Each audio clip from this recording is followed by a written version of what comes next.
لو خرجنا بره حدود مجرتنا درب التبانة وبصينا حوالينا هنلاقي حوالي من 50 ل 80 مجرة تانية، واللي مع بعض بيكونوا كيان اسمه المجموعة المحلية، واللي بتمتد لحوالي 10 مليون سنة ضوئية. والسنة الضوئية هي المسافة اللي بيقطعها الضوء في سنة واحدة، واللي بتقدر بحوالي 300 ألف كيلو متر في الثانية الواحدة. المجموعة المحلية اللي فيها مجرتنا مع مجموعات محلية تانية بتكون كيان أكبر اسمه العنقود المجري، والمعروف باسم عنقود العذراء العظيم، واللي بيمتد ل 110 مليون سنة ضوئية. عنقود العذراء العظيم كان لحد فترة قريبة بيعتبروا العلماء أكبر كيان في الكون، لكن وبالرغم من مساحته الشاسعة دي إلا إنه اتضح إنه مجرد فرع صغير في كيان عملاق مهول بقطر حوالي 520 مليون سنة ضوئية. الكيان ده هو عنقود لانيكيا الفائق، ولفظ لانيكيا معناه السماء الواسعة، وده بلغة السكان الأصليين لجزر هاواي. وبيضم عنقود لانيكيا الفائق 4 عناقيد مجرية بشكل أساسي، وهم عنقود العذراء العظيم اللي مجرتنا موجودة فيه، وعنقود بافو إندوس، والعنقود الجنوبي، وعنقود هايدرا سنتورس، وده أكبرهم. ده إلى جانب من 300 ل 500 عنقود فرعي كمان معروفين باسم الخيوط العنقودية. كانت بداية اكتشاف لانيكيا لما بدأ العلماء يرسموا مخططات لمواقع أكتر من 8000 مجرة، وحللوا بيانات مساراتهم ورصدوا نمط حركتهم.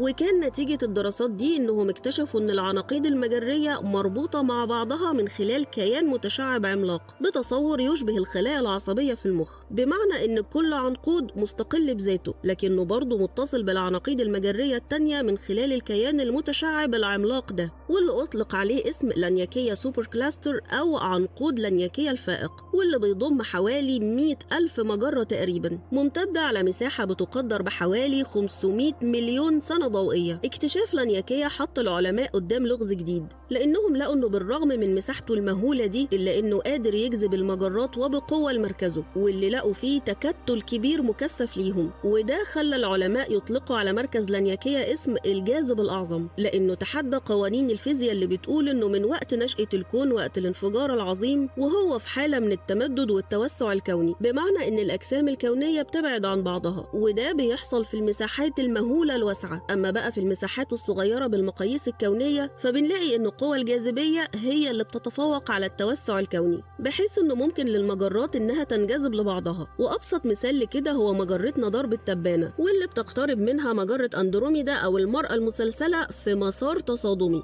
وبالفعل هيتم التصادم بين المجرتين خلال مليارات من السنين القادمة، وعلى الأغلب هيحصل بينهم اندماج هيخلق مجرة أكبر جديدة. لكن وبالعودة بقى اللانيكيا ومساحته الواسعة، المفروض هنا إن قوة التوسع الكوني زي ما قلنا يكون ليها الغلبة والأجسام تبعد عن بعض، لكن ولأن العكس هو اللي حصل فده ادى انطباع للعلماء عن وجود قوة هائلة في مركز لانيكيا قادرة إنها تجذب المجرات بالشكل القوي ده، واللي خلى العلماء في وقت من الأوقات تعتقد إن القوة دي هي عبارة عن ثقب أسود عملاق. واللي زاد من الغموض إن الجاذب الأعظم ده مش مرئي بشكل كامل بسبب وجوده ورا مجرتنا مجرة درب التبانة، وفي أجسام كتير بتعوق الرؤية في الطريق خصوصا باستخدام التلسكوبات العادية. لكن مع تطور التقنيات اكتشف العلماء 4 عناقيد مجرية جنب عنقود لانيكيا، وهي عنقود هيركليز وكوما وبيرسيوس بسكس، والعنقود الأعظم شابلي، وأطلق عليه الاسم ده لأنه الأعظم في الكتلة من الجاذب العظيم لانيكيا، واللي كتلته بتقدر بحوالي 10,000 تريليون مرة ضعف كتلة الشمس،